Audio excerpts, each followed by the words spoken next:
Hello everyone. Have you ever wondered why some health systems run smoothly while others, despite having the same doctors, the same budget, and the same buildings, still struggle to deliver results?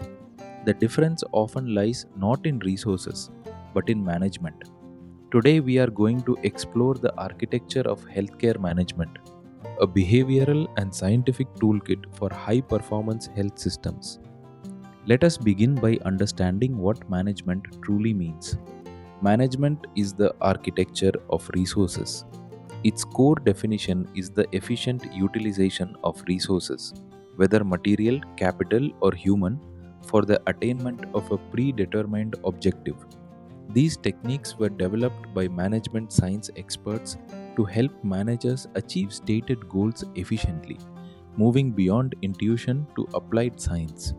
In fact, these techniques are based on behavioral sciences and quantitative methods and are officially endorsed and promoted by the World Health Organization for practical application in the health sector. Every management process rests on four basic activities. The first is planning, which means determining exactly what is to be done. The second is organizing, which means setting up the structural framework and apparatus, making it possible for groups to execute the work. The third is communicating, which means activating the system by motivating people to do the work. And the fourth is monitoring, also called controlling, which acts as the feedback mechanism, checking to ensure the work is progressing satisfactorily toward the objective.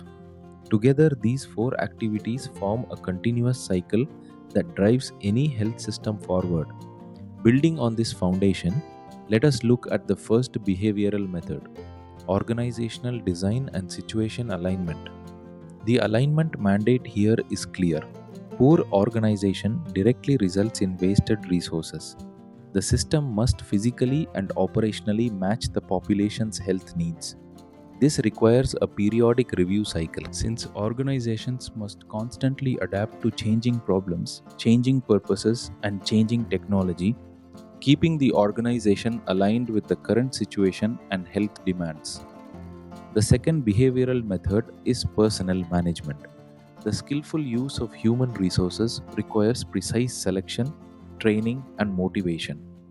Optimization is achieved through deliberate role distribution, providing incentives, and designing highly effective health teams. When there is misalignment, such as entrusting unsuited clinical experts with administrative burdens, this creates friction between clinical experts and administrative duties.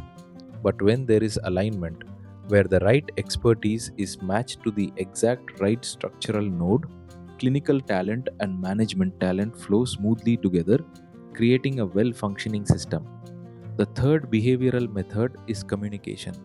In a typical health system, information must flow between the health ministry, the directorate, doctors, nurses, and patients.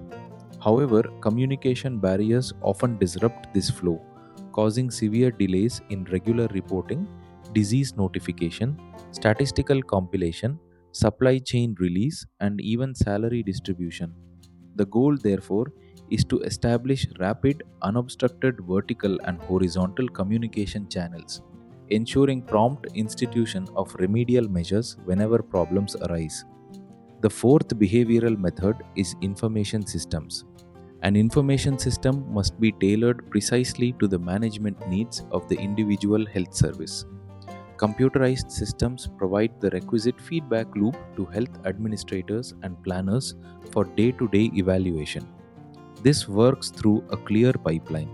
Informal and formal sources of data go through collection, then classification, then storage, then retrieval, and finally transformation and display, appearing on a monitoring and evaluation dashboard that presents performance metrics, flow optimization, system health, and key insights. Now let us shift our focus to a powerful operational engine known as Management by Objectives or MBO. The core philosophy of MBO contrasts two approaches.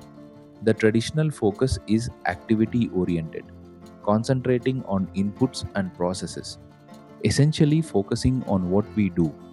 In contrast, the MBO focus is result oriented, concentrating on outputs and results, focusing on what we actually achieve. MBO is a managerial approach using objectives as a focal point to improve performance and effectiveness at both individual and organizational levels, and it functions as an extension of normal management functions. Comparing traditional management with MBO across three dimensions. In terms of focus, traditional management focuses on inputs and activities, while MBO focuses on outputs and results.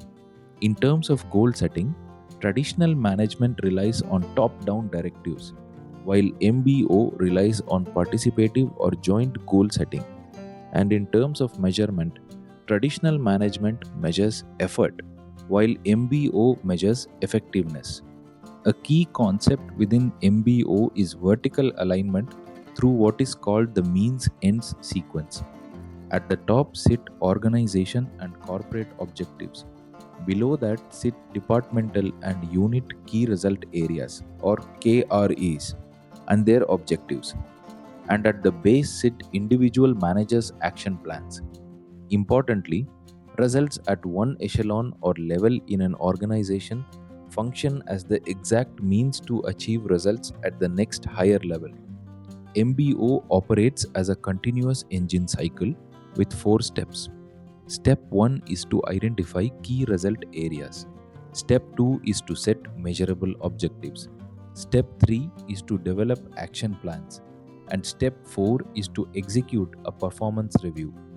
MBO is not a one-time mandate. It is a continuous participatory loop driving organizational focus and constant course correction. Let us look closer at each of these 4 steps. In step 1, identifying key result areas. A key result area is a domain where success leads to significant gains and failure is disastrous. This follows the 20-80 rule, where 20% of critical efforts account for 80% of ultimate output. Top management identifies these key result areas through rigorous SWOT analysis, examining strengths, weaknesses, opportunities, and threats combined with joint brainstorming exercises. In step 2, setting measurable objectives. Objectives must describe exactly what is to be achieved. If you cannot count it, describe it, or measure it, you cannot use it as an objective. Every objective must be a quantifiable statement integrating 4 determinants of performance: quantity, quality, cost, and time. In step 3, action planning. Action plans convert objectives into reality by defining exactly how and when tasks will occur. This requires 4 things: choosing strategies, fixing responsibilities, allocating resources, and strict activity scheduling. For example, this could include upgrading infrastructure by establishing local area networks at all primary health centers, or releasing funds and designing materials for HIV and AIDS awareness, each mapped out across a specific timeline. In step 4, the performance review. The primary purpose of this review cycle is not punitive appraisal but continuous evaluation to provide corrective feedback. It integrates the organization's need to achieve objectives with the manager's need to contribute and develop. This works through a loop. Desired performance is planned, actual performance is measured against reality, deviations are compared and identified, and then corrective action is planned and implemented, feeding back into the cycle once again. Like any system, implementing MBO comes with both advantages and disadvantages.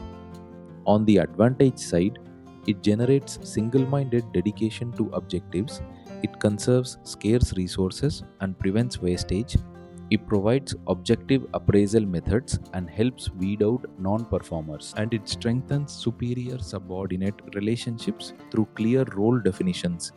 On the disadvantage side, it can create friction when jointly setting objectives among unequal parties.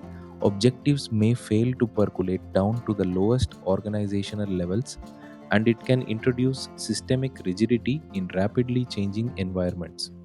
To bring this all together, the defining signatures of management by objectives can be understood through four themes: emphasis on results, meaning a ruthless prioritization of outputs over inputs, identifying the vital 20% of key result areas that drive success, participatory goal setting, meaning the joint definition of responsibilities between superior and subordinate, fostering deep role clarity and motivation, means ends cascading, meaning seamless vertical alignment where individual action plans serve as the exact means to achieve corporate strategy, and periodic reviews, meaning continuous data driven feedback loops designed strictly for performance improvement and corrective action.